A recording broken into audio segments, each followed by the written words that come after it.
Hello students, welcome back to Maths Palace. आज हम exercise 11.1 start करने वाले हैं। तो आज हम इसका फर्स्ट क्वेश्चन देखेंगे। तो चलिए स्टार्ट करते हैं। In first question, construct an angle of 90 degree at the initial point of a given रे एंड जस्टिफाई द कंस्ट्रक्शन। तो इसमें हमें एंगल ड्रॉ करना है। फिर उसके हम क्या लिखेंगे, इनिशियल पॉइंट रे कहने का मतलब है आप रे लेनी है जिसे हम एक लाइन कहते हैं, उसके ऊपर 90 डिग्री का एंगल बनाएंगे। फिर उसके बारे में बताएंगे उस एंगल को हमने कैसे बनाया। फिर उसको जो कंस्ट्रक्शन हमने किए उसके पॉइंट्स लिखने के बाद जस्टिफाई भी करना है कि ये एंगल 90 डिग्री का है। क्लियर। तो सबसे पहले हमें क्या बनाना, 90 डिग्री का एंगल। तो इसके लिए सबसे पहले हम क्या लेंगे, एक रे लेंगे। स्केल से बिल्कुल सीधी आएगी लाइन। तो चलिए हमने एक लाइन ले ली, इसे देंगे ए नेम देंगे, ये हमारी बी, ये हमारी एक रे है। ठीक है, क्योंकि उसने कहा at the initial point of given रे। रे बनानी है, रे का एक पॉइंट होता है और दूसरे पे हम एरो का साइन बनाते हैं। इस ए के ऊपर हमें 90 डिग्री का एंगल बनाना है। तो सबसे पहले हम क्या करेंगे, एक आर्क ड्रॉ करेंगे। ठीक है, आपने कंपास का यूज़ करना है और कंपास को रखना है ए पॉइंट पे और एक आर्क ड्रॉ करनी है। मैं हैंड से बना रही हूँ, आपको कंपास से बनाना है तो बिल्कुल सही बनेगा। अब देखिए, इसके साथ साथ हमें एक चीज़ और करनी है, जो कंस्ट्रक्शन है हम साथ के साथ ही लिखते जाएंगे ताकि कहीं कोई कन्फ्यूज़न ना रह जाए। तो सबसे पहले हमने क्या लिया, एक रे लिया और इस ए पॉइंट को एज सेंटर हमने यहाँ पे माना है, इसको सेंटर मानते हुए और एक रेडियस की तरह इसका यूज़ करते हुए। मीन्स आप मान लीजिए ये एक सर्कल है, सर्कल का ये सेंटर पॉइंट है, तो ये इसका सेंटर है। तो यहाँ से हमने एक रेडियस इसको माना है और सेंटर माना है और फिर हम कंपास को ओपन किया और एक आर्क ड्रॉ की। तो इस पॉइंट को हम लिख लेते हैं। तो ये हमारे हो जाएंगे कंस्ट्रक्शन के पॉइंट्स। तो हमने लिख लिया, take A as centre and an radius, इसको रेडियस मानेंगे। ड्रॉ एन आर्क, आर्क हमने ड्रॉ की, ये देखिए। ठीक है, ये आर्क हमने ड्रॉ की और ये ए बी लाइन को कहाँ इंटरसेक्ट कर रही है, एक पॉइंट पे। इस पॉइंट का एक नेम दे देंगे, मान लीजिए ये पॉइंट हमने डी ले लिया। तो यहाँ लिख देंगे कंस्ट्रक्शन में, which intersects A B at D. Next हमें क्या करना है, डी के ऊपर हमें आर्क को कंपास को रखना है और जितनी ये हमने यहाँ आर्क ड्रॉ किए इतने ही कंपास ओपन रख के यहाँ पे एक आर्क ड्रॉ करनी है। तो अब हम क्या करेंगे, taking D as centre and with the same radius draw an arc which intersect the previous arc. Previous arc कौन सी हमारी, ये वाली, इसको इंटरसेक्ट कर रही है एट द पॉइंट, इसको एक पॉइंट ले लेते हैं ई। ठीक है, इसको भी हम लिख लेते हैं कंस्ट्रक्शन में। तो लिख लिया हमने, taking D as centre and with same radius, उसी रेडियस के जितना, draw an arc with in which intersect previous arc at E. ठीक है, ये जो हमने ये वाली आर्क ड्रॉ की है, इतने ही आर्क ओपन करके कंपास को डी पे रख के हमने एक आर्क ये ओपन की। अब उतनी ही आर्क ओपन रखेंगे और ई से एक आर्क और ड्रॉ करेंगे। अब हम क्या लिखेंगे, now taking E as centre and with the same radius draw an arc which intersect the previous arc at the point, इसको F ले लेते हैं। सेम लाइन रिपीट कर देंगे। थर्ड पॉइंट भी हमने कंप्लीट कर लिया। Now taking E as centre and with same radius draw an arc which intersect previous arc at F। ठीक है, अब हमें क्या करना है, उतने ही कंपास ऊपर रख के हम क्या करेंगे, एक आर्क यहाँ से ड्रॉ करेंगे। तो एक आर्क E से, एक F से। अब ये जो पॉइंट आया इसे एक नेम देते हैं, मान लेते हैं हम सी। इस सी को ए से ज्वाइन करना है। तो हमने ज्वाइन कर लिया। अब इसको कंस्ट्रक्शन में कैसे लिखना है, देखिए हमने क्या किया, एक आर्क एफ से और एक ई से लगाई है, इन दोनों को हमने सेंटर माना है। तो बस वही चीज़ सेम रिपीट करनी है जो अब तक हम लिखते हैं। Now taking E and F as centre and with the same radius draw two arcs which intersect each other at point C. तो लिख लेते हैं इसे हम। तो ये पॉइंट भी हमने लिख लिया। अब देखिए हमने फिर उसके बाद क्या किया, सी पे जब इसने कट किया तो हमने सी को ए से ज्वाइन किया। तो लिख देंगे ड्रॉ रे ए सी। रे इसलिए क्योंकि यहाँ पे हम एरो का साइन लगाएंगे, क्योंकि रे की बात हो रही है तो यहाँ पे इसको हम रे बोलेंगे। तो लिख देंगे ड्रॉ रे ए सी। तो हमारा फिफ्थ पॉइंट आ जाएगा। तो ये भी हमारा फिफ्थ पॉइंट भी हो गया। अब देखिए लास्ट में अब हमने क्या किया है, ये जो एंगल है हमारा सी ए बी, ये एंगल हमारा कितने डिग्री का हो गया, 90 डिग्री का। ठीक है, तो बस अब हम यहाँ लिख देना 6 में। Now angle C A B, क्योंकि ए के ऊपर बना हुआ है तो ए जिस पे एंगल बना होता है वो मिड में आता है, तो C A B, angle C A B equal to में 90 डिग्री, यही हमें बताना था। तो कंस्ट्रक्शन तो कंप्लीट हो जाती है यहाँ तक। अब क्वेश्चन में हमें कहा है जस्टिफाई द कंस्ट्रक्शन, कंस्ट्रक्शन जो आपने की कि 90 डिग्री का है ये भी प्रूव करके बताइए। अब हमने क्या करना है, एफ को ए से ज्वाइन करना है, ई को भी ए से और ई को डी से ज्वाइन करना है, दो ट्रायंगल्स बन जाएंगे। तो पहले ज्वाइन कर लेते हैं। तो देखिए हमने ज्वाइन कर लिया एफ को ए से, ए को ई से और ई को डी से। तो दो ट्रायंगल्स दिख रहे हैं आपको, A E F and A E D. अब इन दोनों ट्रायंगल का यूज़ करके हमने इसको 90 डिग्री का एंगल बताना है। ठीक है, तो हम अब स्टार्ट करेंगे जस्टिफिकेशन। तो यहाँ लिख देंगे जस्टिफिकेशन। तो सबसे पहले हम जो ज्वाइन किया उसे लिख लेते हैं, join A F E A and E D. तो यहाँ लिखेंगे join A F E F E A and E D, A and E D, ये ज्वाइन कर लिया। अब देखिए ये दो ट्रायंगल्स बन रही है, इन दोनों ट्रायंगल्स को ध्यान से देखिए। इसमें ये जो ट्रायंगल्स है हमारी, इसमें हमारा जो ए एफ है और ए ई और ई डी, ये तीनों इक्वल होंगे बाय कंस्ट्रक्शन। कंस्ट्रक्शन में कैसे, हमने जो ये आर्क बनाई है, इसी आर्क में जितनी हमने कंपास ओपन की थी उसी को हमने डी पे रखा, एक आर्क यहाँ से हमने ड्रॉ की थी, उतने ही आर्क हमने ऊपर रखी, कंपास ओपन रखा और ये आर्क ड्रॉ की। ठीक है, तो ये और ये आर्क, ये दोनों आर्क सेम है और ये वाली जो आर्क है ये भी सेम है।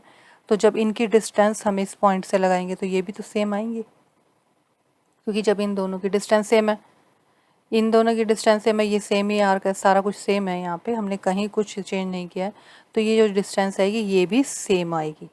ठीक है, तो हम लिख देंगे यहाँ पे इन ट्रायंगल, कौन कौन से ट्रायंगल हैं ये, A E F and A E D, in triangle A E F and triangle A E D, इन दोनों ट्रायंगल में हमारे पास क्या कॉमन है, क्या इक्वल है, A F equal to A E and E D, A F equal to A E equal to E D by construction. क्योंकि construction में हमने कंपास जब ओपन की तो जितनी हमने यहाँ आर्क में ओपन की थी स्टार्टिंग में, उतनी ही आर्क ओपन करके हमने, उतने ही कंपास ओपन करके सारी आर्क का यूज़ किया, तो ये इक्वल हो जाएंगी इस हिसाब से। ठीक है, अब ये देखिए ये जो ए सी है, इस एंगल का ये क्या हो जाएगा, एंगल बाइसेक्टर हो जाएगा, क्योंकि यहाँ पे इतनी आर्क जो हमने ओपन की थी इतने से ही हमने ये आर्क जो इंटरसेक्ट करे सी पे आर्क ओपन यहाँ पे हमने कट की थी, तो एक आर्क यहाँ से लगाई, एक आर्क यहाँ से लगाई, तो ये इसको इक्वल पार्ट्स में डिवाइड करेगी। ठीक है, ये 90 डिग्री का एंगल बनता है, क्योंकि 60 इधर से एक 60 का यहाँ से एक ये एंगल जो होता है हमारा 60 डिग्री का होता है, सेकेंड आर्क जो लगती है ये हमारा 120 डिग्री का एंगल होता है। तो एक आर्क हमने यहाँ से लगाई, एक आर्क हमने यहाँ से लगाई है, तो इसका मतलब क्या हुआ, एक यहाँ से आर्क लगने का मतलब इसका हाफ और इसका हाफ, तो 120 का हाफ हो गया 60 और 60 का हाफ हो गया 30, तो ये 90 डिग्री का एंगल बन गया।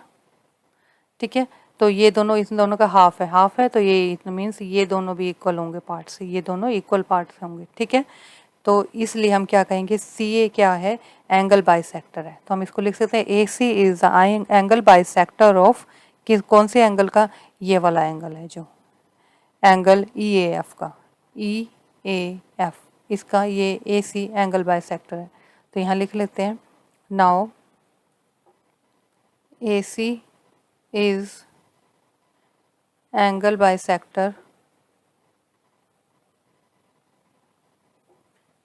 of AC is an angle bisector of angle EAF, EAF का ये एंगल बाइसेक्टर तो टू इक्वल पार्ट्स में इसको डिवाइड कर रहा है। तो एंगल EAF ये एंगल कितने डिग्री का है, ये एंगल हमारा कितने डिग्री का है ये देखना हमें।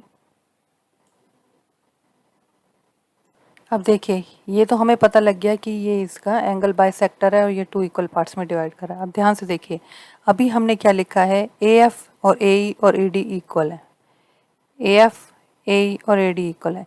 जब मैं सिर्फ इस ट्रायंगल की बात करूँ ए ई एफ, इसमें ये दोनों साइड्स मैंने इक्वल बताई हैं। ठीक है, और ये ई एफ, ये भी हमने इक्वल बताई है। देखिए अभी ई, यहाँ पे हमने, यहाँ देखिए ये भी तीसरी भी इक्वल हो जाएगी। कैसे? देखिए ये दोनों आर्क जो हैं, ये वाली जो लाइन है, ये से पहले हमने ये ड्रॉ की, इतने ही कंपास ओपन करके ये दोनों आर्क हमने ड्रॉ की हैं, तो ये दोनों डिस्टेंस सेम होंगी। तो ये वाली आर्क जब हमने ए से ज्वाइन की, ये भी डिस्टेंस और ये डिस्टेंस भी सेम होंगी, क्योंकि हमारी कंपास सेम ही ओपन थी यहाँ तक। तो ये तीनों इक्वल हैं। जब तीनों साइड इक्वल है तो ये क्या बन जाती है? एक इक्विलेटरल ट्रायंगल। तो हम लिख देंगे, so A E F is a equilateral triangle because AEF is an equilateral triangle